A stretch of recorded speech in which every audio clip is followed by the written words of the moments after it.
Okay, the first type of passage and questions you're going to see are data representation questions. A little bit of general information about data representation questions. You're going to be given a passage to read, followed by several charts and graphs. These sections usually have about 5 questions to answer. Before answering the questions in the data representation section, you want to do the following. For the introduction or the reading part at the beginning, read for a general idea of the passage, but don't waste time going through the specifics. Get an idea of the general overview of the purpose of the experiment and what the charts illustrate. Circle key terms and concepts to make it easier for you when you return to the passage. For the charts and graphs, glance over it to make sure that you know what's being measured and how to find information using the chart. The tables and the graphs are really the main focus of the questions. Refer back to those throughout the questions. Look for large, obvious changes in the graphs and in the data tables. Okay, so let's start off with an example of data representation. Let me read through an example passage you may see. A string with a ball of mass m is being swung around in a circle with a velocity v in meters per second. The centripetal force in newtons is the inward force required to keep the ball moving in a circle. A larger mass will require larger centripetal force than a smaller mass. 2 masses of balls were attached to 2 different radii, r in figure 1. So if you observe figure 1 here, r is this distance from the center of the circle to the outside, and swung at 2 different velocities, and the centripetal force was measured in each case. Okay, so if you look, here's the data that's going to be presented to you. Usually, again, it's going to be either a graph or a chart. In this case, we have a graph. So first off, take a general look over it before you start answering the questions. We got trial, we got centripetal force, we got the velocity of the ball in the circle, we got the radius of the circle, and we got the mass of the ball. So you can see we sort of got 4 different things here that we're comparing in this experiment. Okay, the first type of question you're going to experience is something called read the data table questions. These are going to require you to understand and locate information on the charts and graphs. The answers are going to be located on the charts and graphs given to you. Always refer back to the charts and graphs. Here's a few examples of the read the chart questions. Okay, number 1, which of the following statements about the velocity of the ball and the centripetal force is consistent with the data? Letter A, the centripetal force decreases as the velocity increases. B, the centripetal force increases as the velocity increases. C, the centripetal force stays the same as the velocity increases. Or D, the centripetal force increases then decreases as the velocity increases. So to answer this question, you're going to have to look at the chart and obtain a relationship between only the velocity and centripetal force. You do not want any other variables in the experiment to change. Therefore, look at the chart here in the lower right-hand corner. We can compare trial number 1 to trial number 4. And the reason we can do that is because in both cases, the radius and the mass stay the same. So if you take a look at trial 1, the radius is 1.5, and trial 4, the radius is also 1.5, as well as the mass. So if you take a look at the mass in trial 1, we had m1. We don't know what it is, but it's some m1. Same thing for trial 4, we had m1 as well. So we can compare these two. And we can do the same thing if you guys take a look at trial 2 and trial 5. So trial 2 and trial 5, the same thing applies. So we got a radius of 1.5, but now we're using m2. And for trial 5, we got a radius of 1.5, and we're using m2. So we can compare those 2 sets of data. So go ahead and take a look at the centripetal force and the velocity in both cases. From 1 to 4, you guys can see the velocity goes from 5, and it increases up to 10. So the velocity goes up. And if we observe the force for trial 1 was 33, and the force for trial 4 was 133. So it looks like the force goes up. And we can do the same thing. Look at 2. 2, our centripetal force was 50. And then in trial 5, our centripetal force was 200. So the same thing happened. The velocity went up, the force went up. So let's choose the best answer that relates to that. If you guys take a look at answer B, the centripetal force increases as the velocity increases, that's going to be the correct answer. Letter A decreases as the velocity increases. We can rule that one out. C saying centripetal force stays the same, which we know it doesn't. We could rule that one out.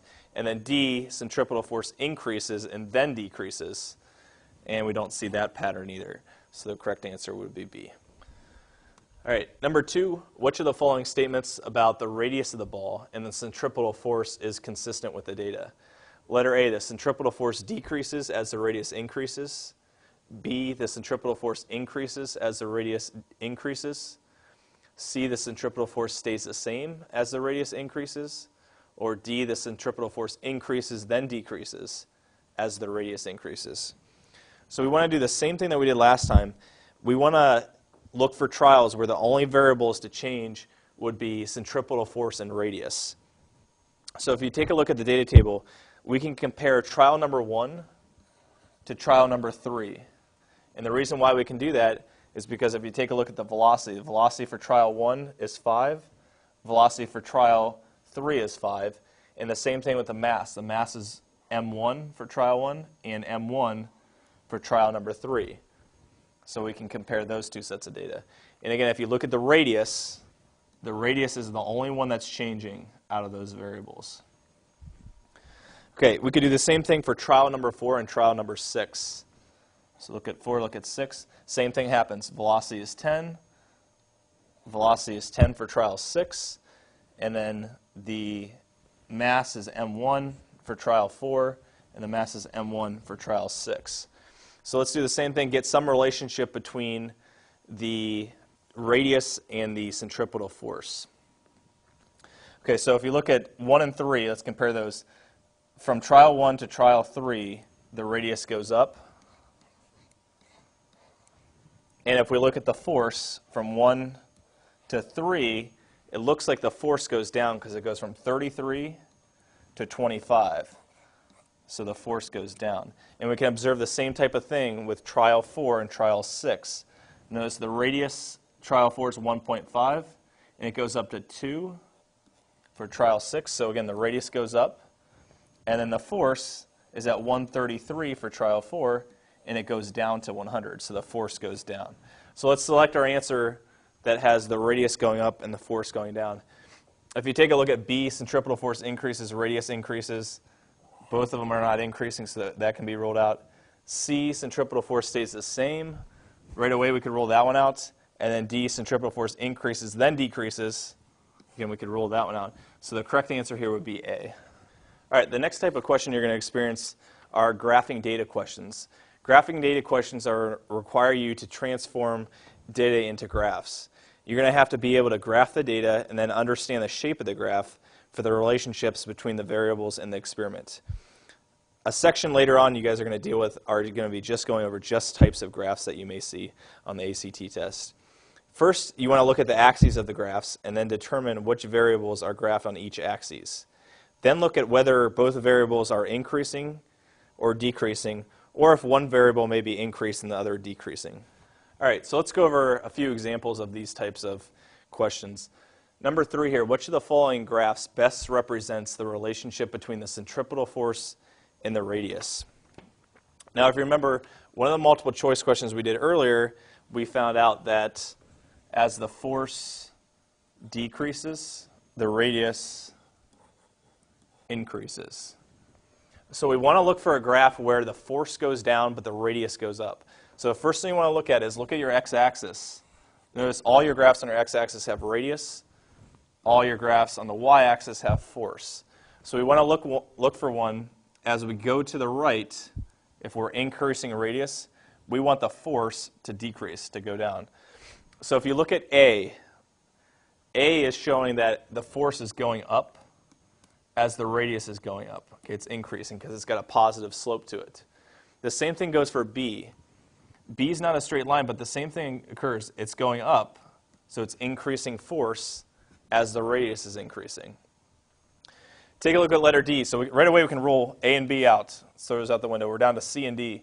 D has a force, and the force is not changing, so it's consistent as the radius is going to the right, so it's increasing. So the radius is increasing, but the force is never changing. It's staying the same. So we can rule that one out. So the correct answer for this one would be C.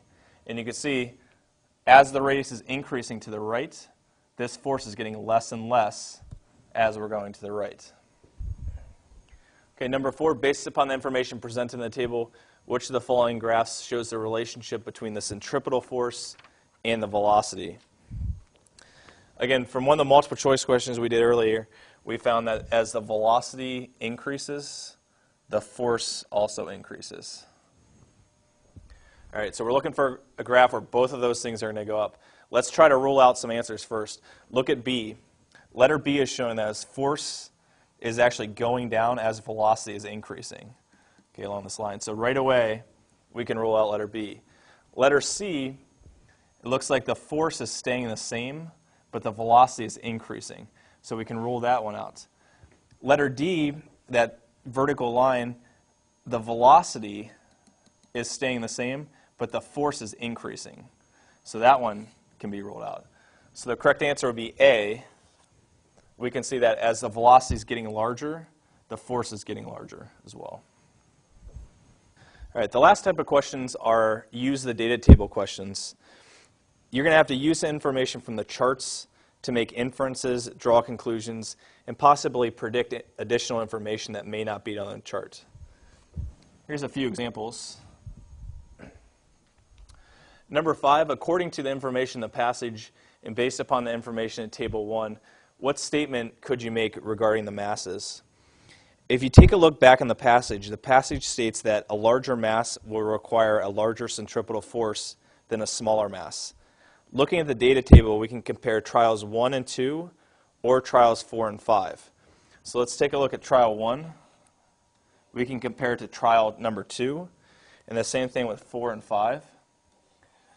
Just like we did earlier, we want things to stay the same that we're not looking at. So for these, notice how 1 and 2, the velocity stays the same and the radius stays the same. The only thing that's changing is the mass, m1 and m2. Same thing for 4 and 5. Velocity stays the same between 4 and 5, and the radius stays the same as well. So the only thing that changes, again, is m1 and m2. So we need to make a relationship between the mass and the force. If you read back in the passage, we know that a larger mass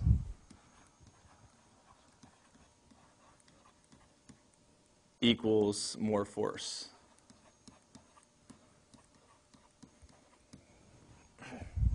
All right, so right away, we can see that the force is going to go up from 33 to 50 from trial 1 to trial 2. So since trial 1 used M1 and trial 2 used M2, M2 has to be larger than M1 because, again, this is a larger force for trial 2, so M2 had to be the larger mass. So let's see what statement best suits that. M1 is greater than M2, M1 is less than M2, M1 is the same as M2, or letter D is no relationship between M1 and M2 can be made based upon the data. So we found out letter B, M1 is less than M2 based upon our data. All right, question number 6. If trial 3 was repeated with a radius of 4 meters, the centripetal force would be 25 newtons, greater than 25 newtons, less than 25 newtons, or not able to determine. If you take a look at the table here, we're dealing with only trial 3. So go ahead and circle trial 3 here. All right, now we're changing our radius. Instead of 2, now our radius is 4. So earlier we found out the relationship between radius and force, that as radius goes up, force goes down. Okay, so if our radius, previously it was 2, and it gave us a force of 25 newtons. So if we're changing it to 4, we're increasing it, that means the force has to go down. So the correct answer for this one would be C, because with a larger radius, we would have to have less force. In conclusion, 38% of the test is going to be composed of those types of passages. Make sure to refer back to the charts and graphs as you do the questions, and you will do well.